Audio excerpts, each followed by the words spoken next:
Bonsoir tout le monde. Donc nous, Suez Consulting, on a suivi le projet Urban Print depuis son démarrage, puisqu'on est partenaire d'Efficacity. Ce qui nous a au départ très intéressé, c'est que finalement ça correspondait à un besoin qu'on avait déjà identifié, une tentative en interne de développer un outil similaire. Mais évidemment, un bureau d'études n'a pas forcément vocation à développer des projets et des outils aussi complexes que Urban Print. Donc évidemment, on l'avait un peu laissé de côté et du coup, on s'est vraiment penché sur la question d'Urban Print.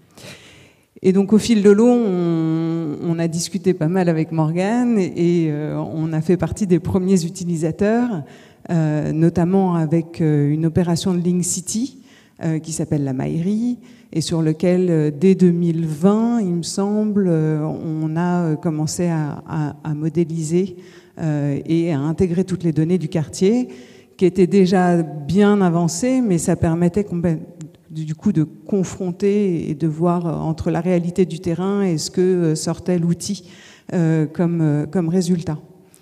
Ce qu'on a pu apprécier, c'est au-delà de l'ergonomie qui continue à évoluer, et ça c'est une très bonne chose.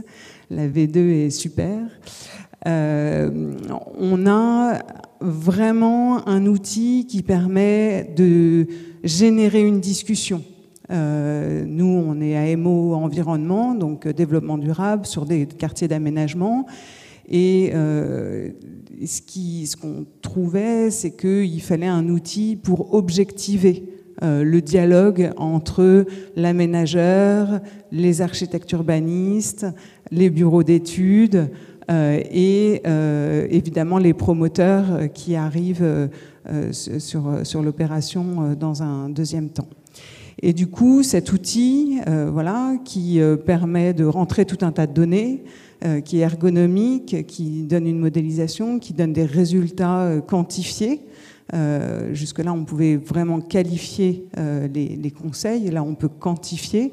Et cette quantification, elle est intéressante parce que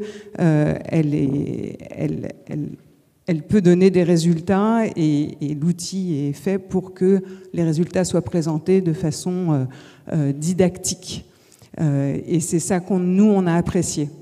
Ce diagramme de Chaplet, il donne, là c'est l'exemple de la Maillerie à la fin de l'étude, là où se trouve la stratégie du projet par rapport à la situation la plus critique, celle sur laquelle on aurait fait un aménagement sans faire d'effort, et puis la meilleure situation qu'on pourrait envisager. Et du coup, on se retrouve avec des éléments quantifiés et on sait exactement sur quelle thématique, sur quel volet on a encore des marges de progression. Et c'est cet outil-là qui a vraiment, permis de souder la discussion avec Link City et de leur montrer que malgré l'excellente copie qu'ils avaient eue assez intuitivement sans l'outil, eh bien, ils avaient encore des marges de progression. Et donc, c'est ça qui a été discuté avec eux. Et puis, cet apport-là, parfois, il peut apporter aussi des conclusions contre-intuitives. C'est-à-dire que, alors, sur la Maillerie, il y avait ce levier qui n'avait pas été utilisé de qu'est-ce que c'est que les déchets, les biodéchets, et qu'est-ce qu'on peut faire sur le quartier. Et il y avait encore un volant d'amélioration et qui n'est pas forcément quelque chose qui coûte très cher.